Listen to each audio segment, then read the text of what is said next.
Sekarang kita masuk pada bab ar-rifq wal lin. Ar-rifq wal lin. Ar-rifq itu santun. Ya. Wal lin lemah lembut. Sebagian juga menerjemahkan ar-rifq itu dengan lemah lembut. Ya. Namun lemah lembut itu menandakan kesantunan. Lebih tepat mungkin ini adalah terjemahnya kesantunan, santun dan lemah lembut. Orang yang santun pasti tidak kasar, ya, pasti lemah lembut. Baik. Kita bacakan Syekh Abdul Muhsin Al-Abbad hafizahullah berkata, "Wasafallahu nabiyahu Muhammadan sallallahu alaihi wasallam bi'annahu ala khuluqin azim." Khuluqin azimin, ya kalau dibaca. Faqala wa innaka la'ala khuluqin azim. ووصفه بالرفق واللين فقال فبما رحمة من الله لنت لهم ولو كنت فظا غليظ القلب لانفضوا من حولك ووصفه بالرحمة والرأفة بالمؤمنين فقال لقد جاءكم رسول من أنفسكم عزيز عليه ما عنتم حريص عليكم بالمؤمنين رؤوف رحيم. Baik, Allah Subhanahu wa taala mensifati nabinya Nabi Muhammad SAW bahwasanya Nabi Muhammad SAW memiliki atau berada di atas akhlak yang agung. Allah Ta'ala berfirman dalam surat Al-Qalam ayat 4, wa innaka la'ala khuluqin azim. Dan sesungguhnya engkau wahai Muhammad benar-benar berada di atas akhlak yang mulia, akhlak yang agung. Ya. Dan kita tahu bahwa Nabi SAW adalah manusia yang paling baik akhlaknya. Dan itu diakui bahkan oleh orang-orang musyrik. Di tengah masyarakat yang bobrok, di masyarakat jahiliyah ini. Mereka menjuluki Nabi SAW dengan Al-Amin. Dan mereka mengakui kemuliaan akhlak Nabi SAW bahkan sebelum menjadi Rasul. Ya. Dan Allah mensifati Nabi SAW dengan kesantunan dan kelemah lembutan. Allah Ta'ala berfirman dalam surat Ali Imran ayat 109. Surat Ali Imran ayat 109. فَبِمَا رَحْمَةٍ مِنَ اللَّهِ لِنْتَ لَهُمْ وَلَوْ كُنْتَ فَظًّا غَلِيظَ الْقَلْبِ لَانفَضُّوا مِنْ حَوْلِكَ. Maka sungguh dengan rahmat Allah lah, dengan rahmat dari Allah lah engkau berlemah lembut kepada mereka. Seandainya engkau itu orang yang kasar lagi keras hatinya, mereka pasti berhamburan meninggalkan engkau dari sekitarmu. Berhamburan dari sekitarmu artinya mereka pergi. Jadi Nabi SAW berlemah lembut dan santun adalah bagian dari rahmat Allah Subhanahu wa ta'ala. Seandainya beliau itu kasar dan keras hati, ya, kalau di kitanya mungkin keras kepala gitu, maka mereka orang-orang atau sahabat-sahabat itu pasti akan berhamburan meninggalkan beliau. Dan Allah mensifati Nabi SAW dengan sifat rahmah dan ra'fah, kasih sayang dan iba. Ya, ra'fah ini punya welas asih kalau orang bilang itu ya, rasa iba, ya, terhadap kaum muslimin, iba atas penderitaan mereka. Jadi, iba itu muncul kan karena kasihan, ya. Ya, kalau kasih sayang itu umum, dia berlaku saat senang dan saat susah. Ya. Adapun iba itu saat susah. Baik, Allah Ta'ala berfirman dalam surat At-Taubah ayat 128, laqad ja'akum rasulun min anfusikum, sungguh telah datang kepada kalian seorang rasul dari kalian, dari diri kalian, dari golongan kalian. Azizun alaihi ma'anittum, sangat berat baginya terasa apa yang kalian derita. Jadi penderitaan orang-orang beriman itu sangat terasa berat bagi Nabi SAW. Beliau tidak senang dengan penderitaan orang-orang beriman. Harisun alaikum bil mu'minina ra'uf rahim. Sangat ingin kebaikan untuk kalian. Beliau penuh kasih dan sayang kepada orang-orang beriman. Ini sifat Nabi SAW. Wa amara Rasul sallallahu alaihi wasallam birrifqi wa raghaba fihi. Dan Nabi sallallahu alaihi wasallam memerintahkan kita untuk berlaku santun dan memotivasi kita untuk bersikap santun. Ya, targhib, ya. Faqala, maka beliau bersabda, yassiru wa la tu'assiru.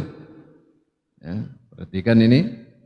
Yassiru wa la tu'assiru. Permudahlah dan jangan kalian mempersulit. Ya.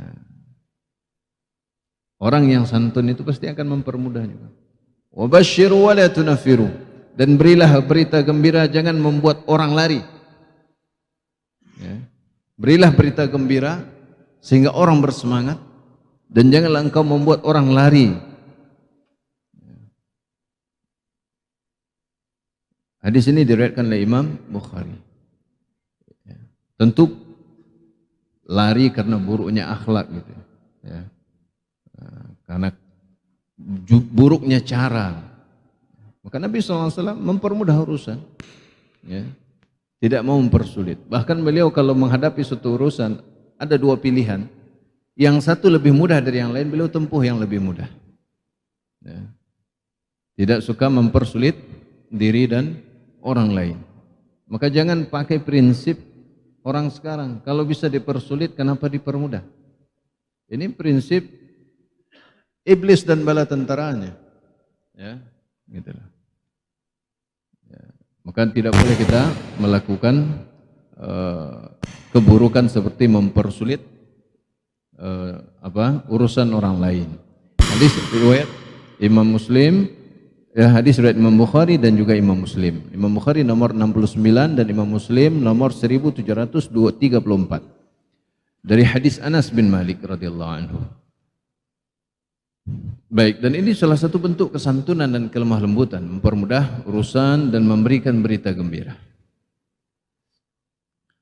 Kemudian Imam Muslim mengeluarkan juga hadis ini dari Abu Musa al-Ash'ari nomor 1732. Walafzuhu, dengan lafaz yang sedikit berbeda, basyiru wa la tunafiru wa yassiru wa la tu'assiru. Terbalik ya. Dari lafaz dari Abu Musa lebih dahulu, berilah berita gembira dan janganlah membuat orang lari, dan permudahlah dan jangan kalian mempersulit ya. Kemudian Imam Bukhari meriwayatkan dalam sahih beliau nomor 220, hadis nomor 220. Ini nomor-nomor yang kita sebutkan, nomor hadis yang dari kitab yang dipakai oleh Syekh Abdul Muhsin Al-Abbad hafizahullah. An Abi Hurairah radhiyallahu anhu, dari Abu Hurairah radhiyallahu anhu, anna Rasulullah sallallahu alaihi wasallam qala li ashabihi fi qissatil Arabiy alladhi bala fil masjid. Bahwa Rasulullah sallallahu alaihi wasallam berkata kepada para sahabatnya pada kisah orang Arab Badui yang kencing di masjid Nabi SAW. Antum bayangkan ini. Ya. Masjid Nabi SAW saat itu berlantaikan tanah berpasir. Lalu ada orang Arab Badui. Orang Arab Badui ini orang yang tidak menetap di suatu perkampungan. Nomaden, pindah-pindah. Ya. Jadi kurang terdidik, kadang kurang santun, kurang raso pareso, kurang. Ya. Nah, maka mereka ini agak orangnya lepas gitu, enggak langsung saja gitu. Jadi dia datang ke masjid Nabi SAW, dia kencing di salah satu pojokan dalam masjid itu. Antum bayangkan ya, orang dewasa itu, bukan anak kecil gitu. Orang dewasa ya. Kalau anak kecil kita bisa maklum ya, dibawa anak kecil, tahu-tahu pempesnya bocor, ya nggak usah marah. Lihat ini orang dewasa yang patut dimarahi saja. Perhatikan bagaimana kesantunan dan kelembutan Nabi SAW. Para sahabat waktu itu sempat menghardiknya. Dia kencing, sedang kencing itu dihardik oleh para sahabat. Apa kata Nabi SAW? Da'uhu. Apa arti da'uhu? Biarkan dia. Biarkan dia. Dan ini hikmahnya luar biasa. Karena orang kalau sudah sedang kencing, nggak ditahan, itu bisa jadi penyakit. Jadi Nabi SAW biarkan dulu. Ya. wa hariqu ala baulihi sajlan min ma' aw dhanuban min ma'in. Nanti setelah dia kencing, siram tempat kencingnya itu, kencing dan tanah yang dia kencing itu dengan seember besar air. Ya. Sajlun atau dhanubun, bukan dhunubun ya, dhanub. Itu ad-dalwul kabir, ember besar, ya. Ya mungkin satu ember hitam kita itu sudah cukup itu untuk menyiram kencingin. Nah, siram. Ya. Fa innama bu'ithtum muyassirin wa lam tub'atsu mu'assirin. Sesungguhnya kalian itu diutus untuk mempermudah urusan, bukan untuk mempersulit urusan. Ya. Soalnya ini sedang terjadi. Ya. Coba nanti kencing di kamar mandi, sedang kencing itu tahan gitu. Itu akan menyebabkan penyakit, sakit terasa itu. Ya, maka memang harus lepaskan dulu. Nanti masalahnya ini tadi disucikan dengan air. Nah, begitu juga kalau kita ada anak kecil, mungkin dia orang tuanya sudah hati-hati pakai pampers ya. Kemudian ternyata bocor juga. Enggak usah marah-marah kepada orang tuanya. Jangan bawa anak ketek kemari. Haram masuk masjid anak kecil. Enggak. Apalagi anak kecil dia akalnya kurang. Ya, belum balik, belum mukallaf. Ini orang dewasa saja kita harus berlaku lembut. Ya. Tapi bukan berarti nanti yang dewasa coba kencing di situ, enggak. Ini karena dia nggak tahu.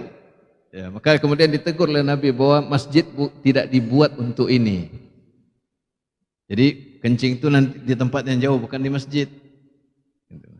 Ya, gitu. Padahal itu kalau menurut kita itu luar biasa, nih orang dewasa kok kencing di masjid, ya kan? Ya. Tapi begitulah Nabi SAW, kesantunan dan kelembutan beliau, ya itu mendidik. Ya. Kemudian warawal Bukhari, dan Imam Bukhari meriwayatkan pada nomor hadis 6927 an Aisyah radhiyallahu anha, dari Aisyah radhiyallahu anha, anna Rasulullah sallallahu alaihi wasallam qala, bahwa Rasulullah sallallahu alaihi wasallam bersabda, ya Aisyatu, innallaha rafiqun yuhibbur rifqa fil amri kullihi, wa rawahu Muslim, dan diriwayatkan oleh Imam Muslim dengan nomor 2593. Ya, nanti lafadznya kita bacakan, bahwa Rasulullah sallallahu alaihi wasallam bersabda, wahai Aisyah. Siapa Aisyah? Istri beliau, Ummul Mukminin, ibu kita, ibu orang beriman. Sesungguhnya Allah itu maha santun dan mencintai kesantunan dalam segala urusan. Dalam segala urusan. Maka tidak ada itu kekerasan dan kekasaran itu memberikan hasil, walaupun pelakunya berniat baik. Wa yu'ti 'ala rifqi, ya, kemudian riwayat Imam Muslim dengan lafaz ya Aisyah, wahai Aisyah, innallaha rafiqun yuhibbur rifqa wa yu'ti 'ala ar-rifqi ma la yu'ti 'ala al-'unfi wa ma la yu'ti 'ala ma siwahu. Wahai Aisyah, sesungguhnya Allah itu maha santun dan mencintai kesantunan, dan Allah memberikan atas kesantunan itu apa yang tidak Allah berikan pada kekasaran. Al-unf itu kekasaran, perilaku yang buruk, kasar, keras, ya. Wa ma la yu'ti 'ala ma siwahu. Dan juga Allah memberikan keutamaan yang tidak Allah berikan kepada selain kesantunan. Maka kelemah lembutan dalam berdakwah, dalam menegur, itu bagian dari manhaj. Ya. Kalau dengan kelembutan bisa tercapai tujuan, kenapa harus dengan kekerasan dan kekasaran? Tidak ada alasan sebenarnya. Kemudian Imam Muslim, warawa Muslimun fi sahihihi, dan Imam Muslim meriwayatkan dalam sahihnya nomor 2594, an Aisyah, dari Aisyah radhiyallahu anha, anin Nabi sallallahu alaihi wasallam qala, dari Nabi sallallahu alaihi wasallam beliau berkata, bersabda, innar rifqa la yakunu fi syai'in illa zanahu wa la yunza'u an syai'in illa syanahu. Ya, kalau dibaca lengkap gitu. Innar rifqa la yakunu fi syai'in illa zanah. Ya. Wa la yunza'u an syai'in illa syanah. Sesungguhnya kesantunan itu tidaklah ia berada pada sesuatu kecuali kesantunan itu menjadikan sesuatu itu indah. Indah. Ya. Dan tidaklah kesantunan itu tercabut dari sesuatu, artinya hilang dari sesuatu, kecuali hilangnya kesantunan itu menjadikan sesuatu itu jelek. Apa contohnya? Kalau ada teman kita memberi kita hadiah, uang mungkin 10.000 dengan senyum dan ramah, kita nerimanya senang. Dia berbuat baik loh, dan dia juga ramah, santun, ya, pengen ngasih kita. Padahal kita tidak minta, dia ingin kasih kita hadiah. Atau 100.000 lah, biar lebih terasa gitu kan. Soalnya minyak goreng mahal sekarang. Gitu. Ya. Kemudian ada orang lain ingin memberi kita uang 1 juta, tapi dengan kasar. Dengan kata-kata yang tidak pantas. Dengan menyakiti hati kita. Dia kasih kita uang 1 juta. Mana yang lebih berkesan? 100.000. Fitrah manusia pasti mengakui itu. Fitrah manusia pasti mengakui. Maka kebaikan tadi, ketika hilang kesantunan darinya, dia menjadi jelek. Ya. Jadi hati-hati, jangan sampai menganggap memperjuangkan kebenaran itu berarti boleh kita berlaku kasar. Tidak. Ya. Baik. Kemudian warawa Muslimun aidan, dan Imam Muslim juga meriwayatkan nomor 2592 an Jarir ibn Abdullah radhiyallahu anhu, dari Jarir ibn Abdullah radhiyallahu anhu, anin Nabi sallallahu alaihi wasallam, beliau bersabda, qala man yuhramir rifqa yuhramil khaira. Ya. Perhatikan ini.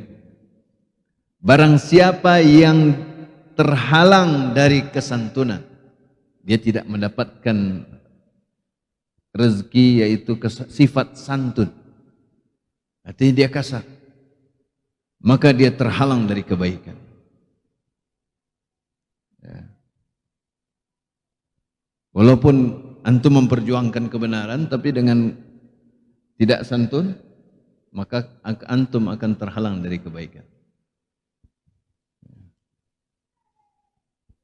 Ya, maka baca sirah Nabi sallallahu alaihi wasallam, bagaimana beliau berdakwah, bagaimana ketika beliau menawan orang-orang musyrik dalam berbagai perang beliau, tawanan perang Badar, bahkan ada seorang yang pernah diikat di tiang masjid.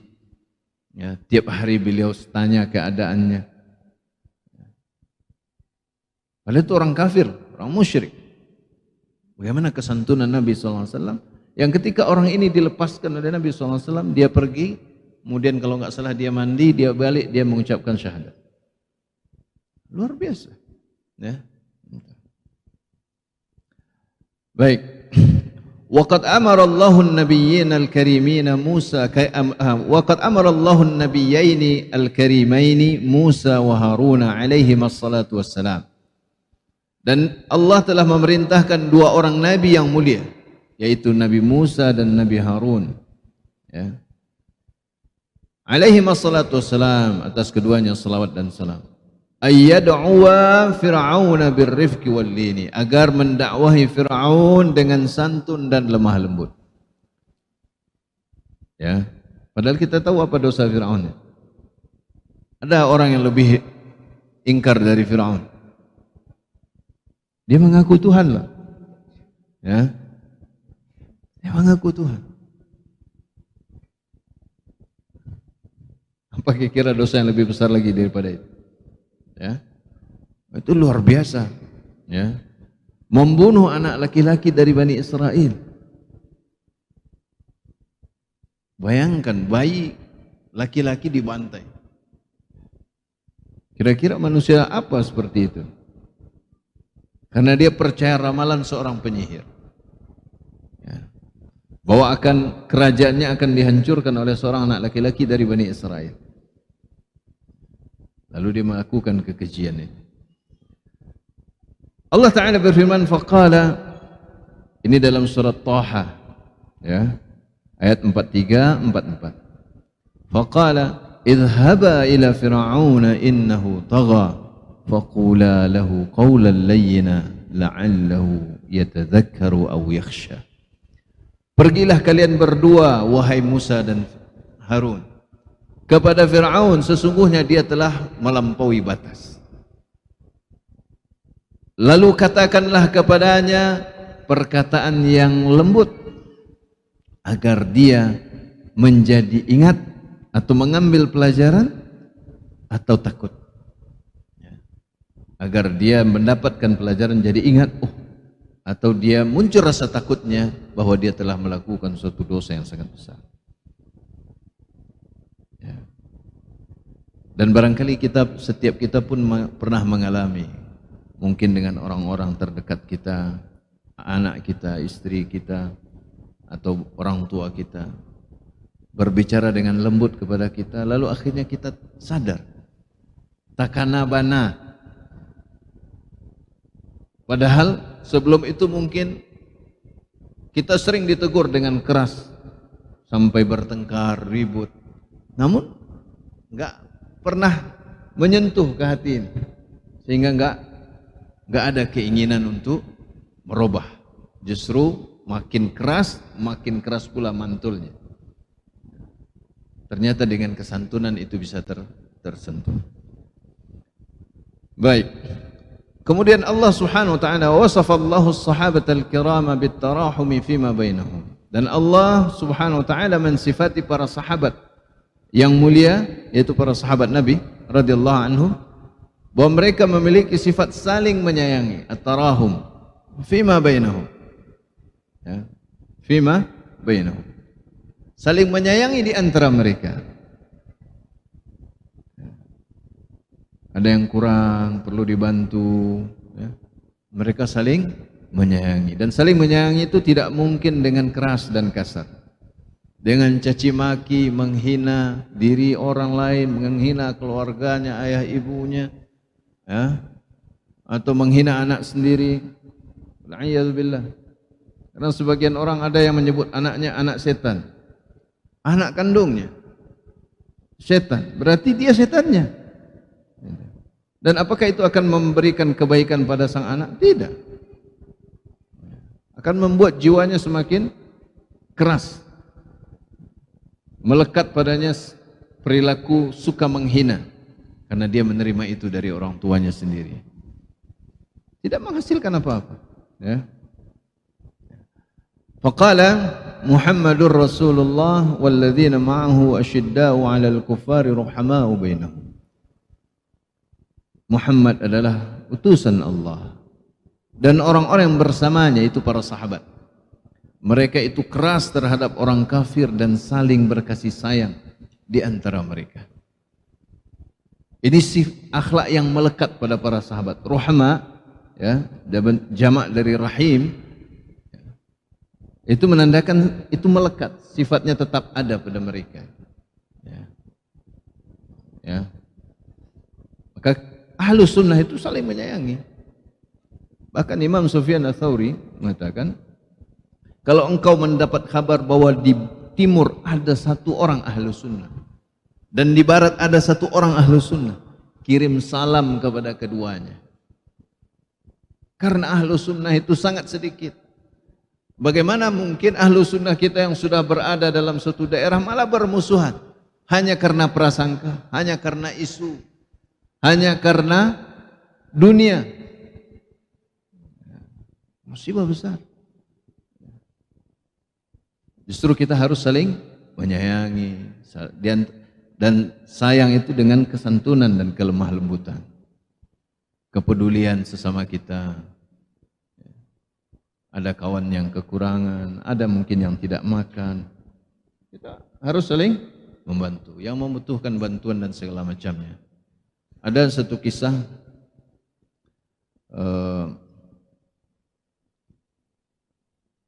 seorang sahabat Ibrahim bin Adham, ya, itu status dosen Libya, ya. Beliau juga senior saya di Gontor. Beliau membuat status kisah seorang sahabat Ibrahim bin Adham lewat. Ibrahim dan sahabat-sahabatnya sedang duduk, dan sunnahnya orang yang berjalan itu kan mengucapkan salam. Ini tidak. Dia hanya melihat kepada Ibrahim dan kawan-kawannya tapi tidak mengucapkan salam. Lalu dia pergi. Lalu para sahabat Ibrahim bin Adham ini berkata kepada Ibrahim, "Wahai Ibrahim, kenapa si fulan ini? Ya. Kenapa si fulan ini dia melihat kita, dia enggak salam kepada kita?" Maka Ibrahim bin Adham menyusul orang ini dan bertanya kepadanya, "Wahai sahabatku, ada apa denganmu?" Ya. Ibrahim bin Adham bertanya, "Ada apa denganmu?" Karena dia sempat menyangka dia sedang dalam kesusahan, sehingga dia tidak fokus. Ya. "Kenapa engkau melihat kami, engkau tidak mengucapkan salam?" Lalu sahabatnya ini dengan berat hati menceritakan bahwa ia sedang dalam kesulitan. Istrinya melahirkan, ya, dan dia tidak punya apa-apa untuk mencukupi hajat istrinya.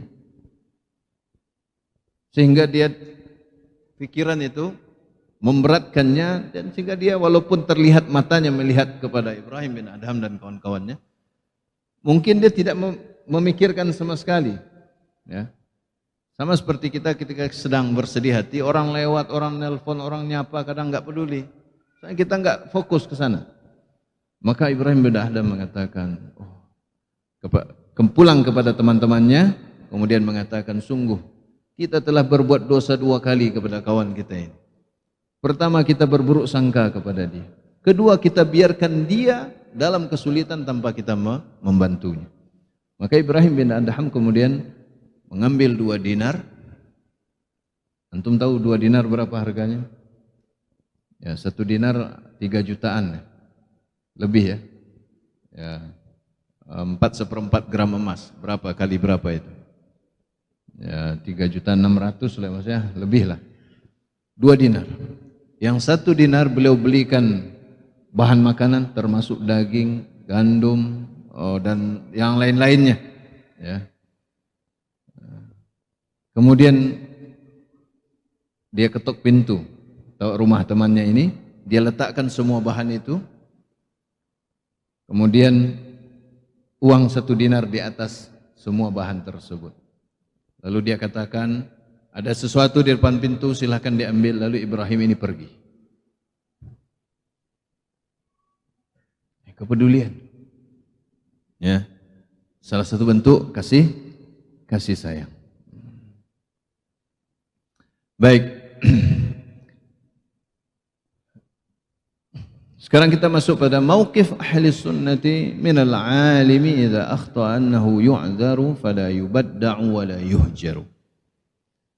Sikap ahlu sunnah terhadap seorang alim, seorang ulama, jika dia melakukan atau dia memiliki satu kesalahan, bahwasanya dia dimaafkan, tidak boleh dibid'ahkan dan tidak boleh diboikot.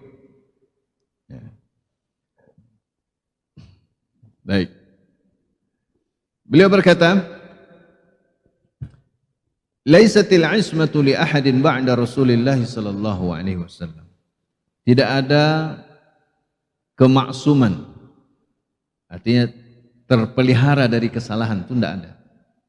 Tidak ada seorang pun, tidak ada kemaksuman untuk seorang pun setelah Rasulullah sallallahu alaihi wasallam.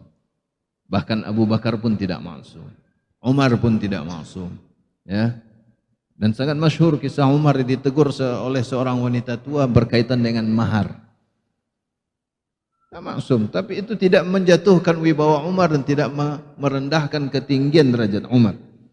Justru mengambil kebenaran itu adalah sebuah kemuliaan. Ya. Fala yaslamu alimun min khata'. Maka tidak ada seorang alim pun yang selamat dari kesalahan. Oh, antum siapa yang terkenal di zaman kita ini? Tidak ada yang selamat dari kesalahan. Kalau antum mencari kesempurnaan, maka antum akan tidak memiliki teman, tidak memiliki guru. Ya. Baik. Wa man akhta'a la yutaba'u ala khata'ihi.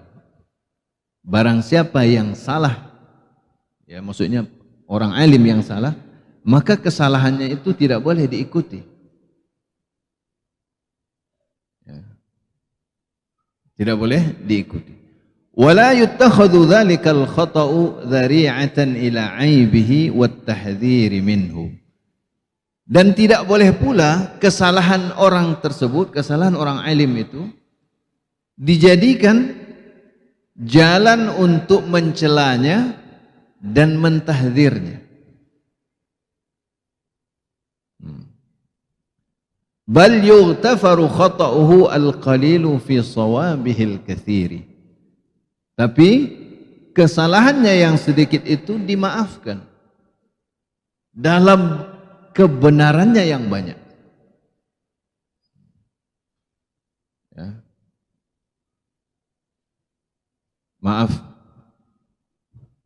Syekh Muhammad bin Shalih Al-Utsaimin pernah ditanya tentang masalah orang yang begitu melihat kesalahan dan belum tentu juga salah pada hakikatnya, bisa jadi dia salah paham, lalu tahzir sana, tahzir sini, melupakan kebaikan, melupakan jasa orang, apalagi para ulama.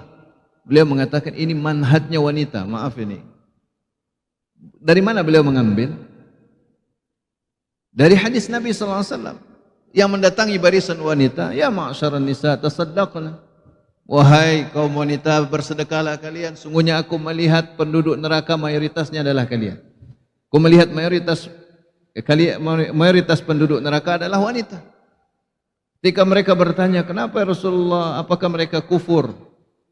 Ya, tidak, mereka kufur kepada al-ashir, kepada suami. Jika suaminya berbuat baik sepanjang masa kepadanya, sekali suaminya salah, langsung dia lupakan semua kebaikannya. Makanya orang-orang yang seperti ini bermanhaj wanita. Paham maksudnya? Cie salahnya, oh lupa semua kebaikan. Tentu wanita yang kufur pada suami maksudnya.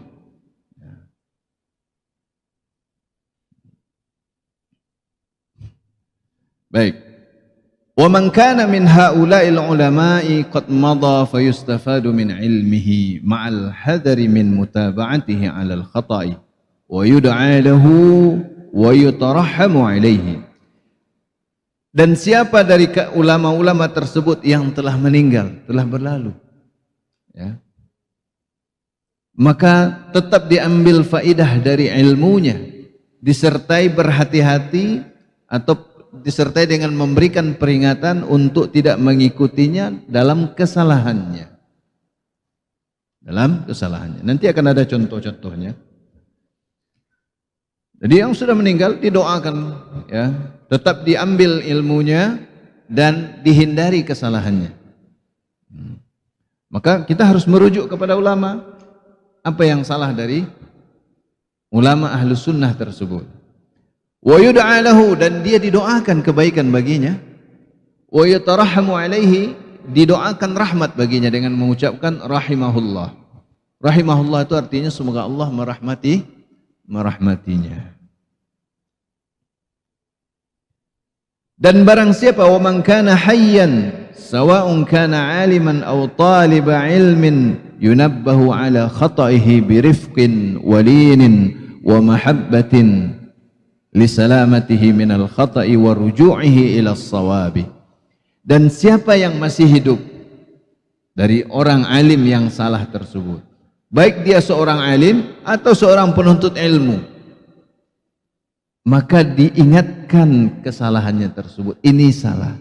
Dengan santun dan lemah lembut. Birifkin walin.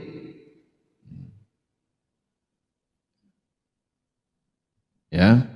Nah, ini perlu juga kita sejenak merenung ya.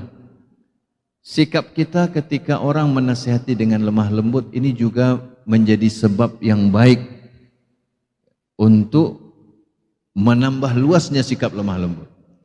Ketika orang menasihati dengan santun, terima. Kalau kita adalah orang yang tidak suka menerima nasihat, bahkan dengan santun dinasihati, tidak terima nasihat, maka kesantunan akan lenyap. Orang akan malas menasihati lagi. Maka harus imbang ya, harus imbang.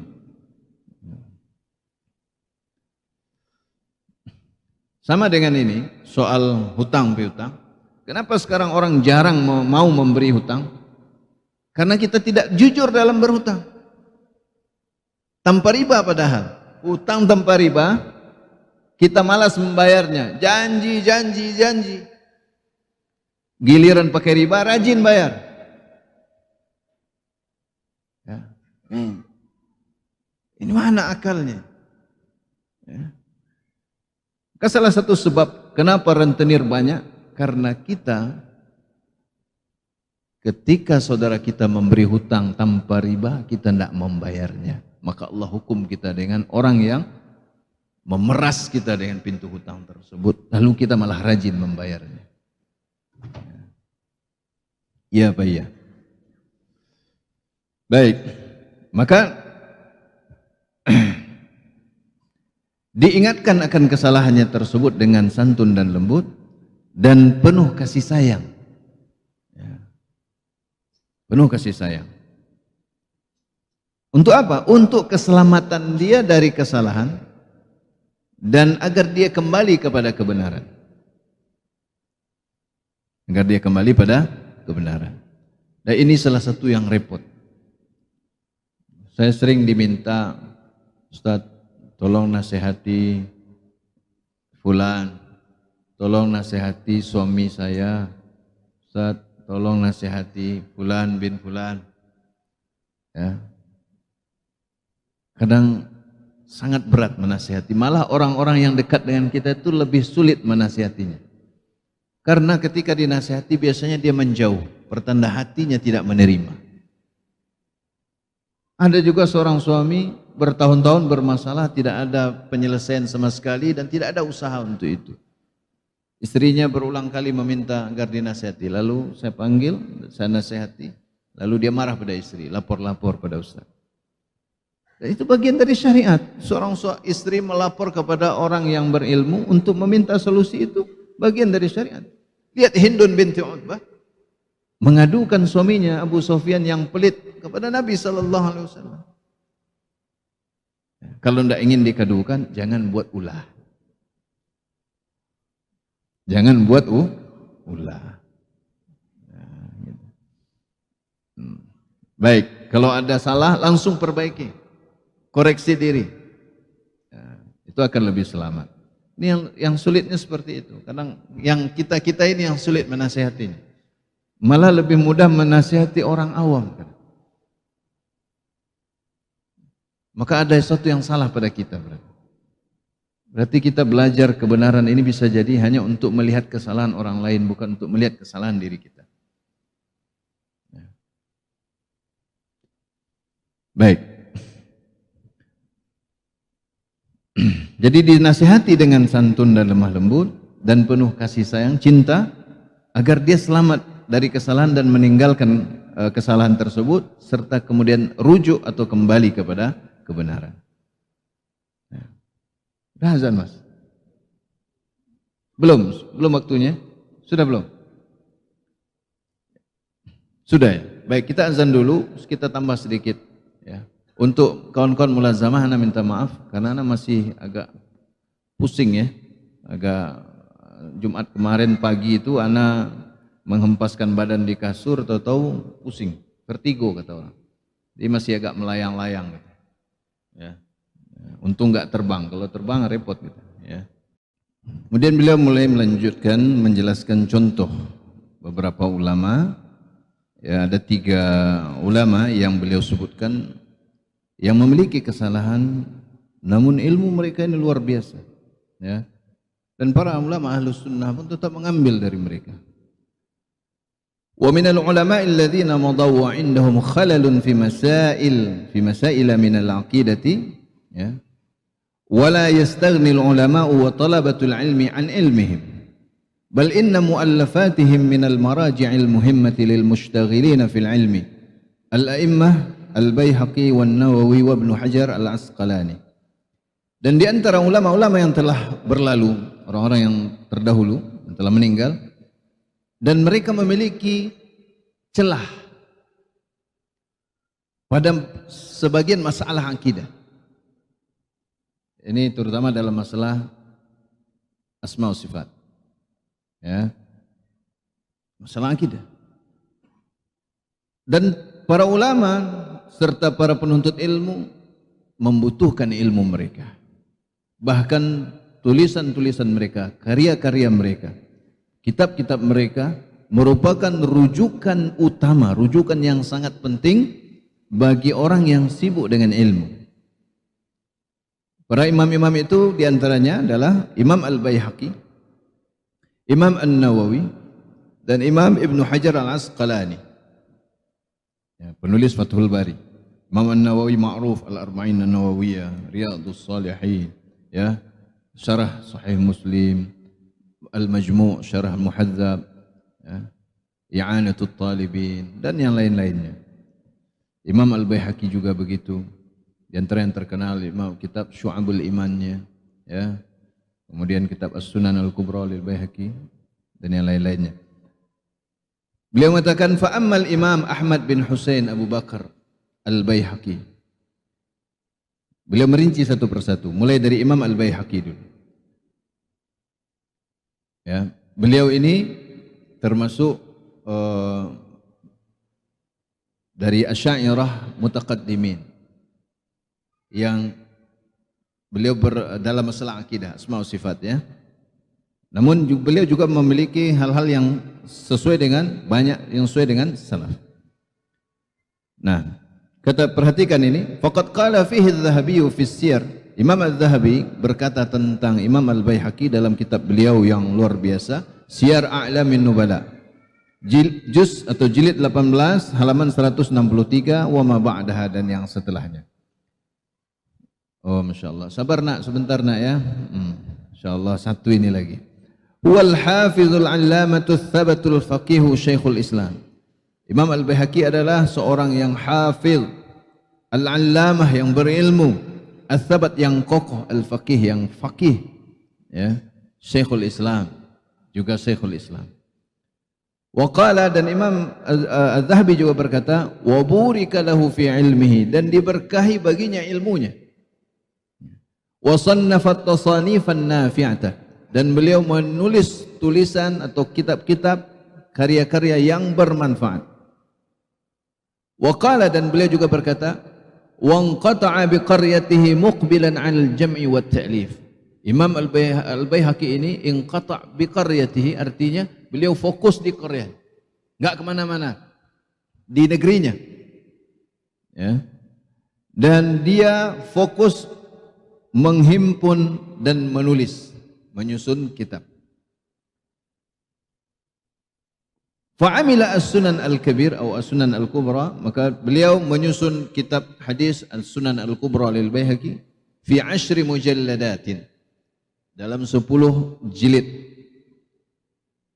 Laisa li ahadin mithluhu, tidak ada seorang pun yang punya karya seperti karyanya ini. Wa dzakara lahu kutuban ukhra katsiratan. Kemudian Imam Az-Zahabi juga menyebutkan kitab-kitab Imam Al-Baihaqi yang lain yang sangat banyak. Wa kitabuhu As-Sunanul Kubra matbu'un fi 10 mujalladatin kibar, dan kitab beliau yang kita sebut tadi yaitu As-Sunan Al-Kubra itu dicetak dalam 10 jilid yang besar. Ya. Wa naqala 'anil Hafiz Abdul Ghafir bin Ismail kalaman qala fihi, ya, Imam Az-Zahabi menukil dari Imam Al-Hafidz Abdul Ghafir bin Ismail sebuah ucapan yang mana beliau berkata dalam ucapan itu, wa tawalifuhu tuqaribu alfa juz'in mimma lam yasbiqhu ilaihi ahadun. Dan karya Imam Al-Baihaqi itu mendekati 1000 juz. Allahu Akbar. Kita apa yang sudah kita kerjakan? Yang mana tidak pernah seorang pun sebelum beliau yang memilikinya. Lam yasbiqhu ilaihi ahadun. Tidak ada seorang pun lebih dahulu daripada beliau dalam karya-karya beliau tersebut. Jama'a baina ilmi al-hadits wal fiqh. Beliau menghimpun antara ilmu hadis dan fikih, wa bayani ilalil hadis, dan menjelaskan cacat hadis, ya, wa wajhil jam'i bainal ahadis, dan sisi penghimpunan antara hadis-hadis. Maksudnya apa? Sebab-sebab hadis-hadis itu bisa dikompromikan, ya. Karena kita orang awam seringkali gini, kalau membaca hadis dengan terjemahan pula sering memahami hadis ini bertentangan dengan hadis yang lain, padahal tidak, ya. Karena masing-masing punya sebab dan latar belakang, punya kondisi yang sesuai dengan ucapan hadis tersebut, ya. Dan ini bisa dipahami oleh para ulama, ya. Bisa dipahami oleh para ulama. Baik. Wa qala Az-Zahabi aidan, Imam Az-Zahabi juga berkata, fatasaniful Baihaqi 'azimatul qadri ghaziratul fawaidi qalla man jawwada tawalifahu mithlul Imam Abi Bakr, atau mithlal Imam Abi Bakr, fayanbaghi lil 'alimi an ya'taniya bihaula'i siyama sunanuhul kubra. Kata Imam Az-Zahabi, maka tulisan atau karya-karya Imam Al-Baihaqi itu sangat agung kedudukannya. Sangat agung kedudukannya. Sangat banyak faedahnya. Ghazir itu, kalau hujan lebat itu matarun ghazir. Artinya banyak faedah. Ya. Banjir faedah. Kemudian sedikit orang yang bisa membuat karya dengan bagus seperti Imam Abi Bakar Al-Baihaqi. Maka seharusnya seorang yang alim, seorang yang berilmu memberikan perhatian kepada kitab-kitab beliau. Apalagi kitab beliau yang namanya As-Sunan Al-Kubra dari Imam Al-Baihaqi. Makanya tugas kita belajar. Kita belum tahu kan? Mungkin kita baru punya Sahih Bukhari, Sahih Muslim. Belum punya Sunan Abi Dawud, Sunan At-Tirmidzi, Sunan An-Nasai, Sunan Ibnu Majah, Sunan Ad-Darimi, Musnad Imam Ahmad, Muwatta Imam Malik. Belum. Apalagi Sunan Al-Kubra Imam Al-Baihaqi. Belum Al-Mu'jam li Tabrani. Ya. Belum kitab-kitab hadis yang lainnya. Maka jangan sibukkan diri kita dengan sesuatu yang bukan urusan kita, yang tidak berguna bagi dunia dan akhirat kita. Sibukkan diri dengan belajar. Baik. Ini berkaitan dengan Imam Baihaqi. Dan selanjutnya adalah Imam An-Nawawi rahimahullah, insyaallah pada pertemuan berikutnya. Karena ini cukup panjang juga, ya. Insyaallah kita lanjutkan pada pertemuan berikutnya. Kemudian sedikit pengumuman untuk kawan-kawan mulazamah. Afwan, malam ini ana tidak bisa karena kalau terlalu lama juga oleng-oleng nanti ini, ya. Ana izin dulu. Dan insyaallah mulazamah, seluruh mulazamah akan berada di ruangan bawah. Karena ternyata ana tidak tahu tahsin kawan-kawan terganggu gitu. Nah, maka insyaallah tahsin kembali di atas, nanti mulazamah hanya 7 orang di bawah, ya. Insyaallah ini sudah kita sampaikan pada Ustaz, dan semoga kegiatan tahsin kembali seperti semula. Mohon maaf. Barakallahu li wa lakum. Subhanakallahumma bihamdika asyhadu an la ilaha illa anta astaghfiruka wa atubu ilaik. Wassalamualaikum warahmatullahi wabarakatuh.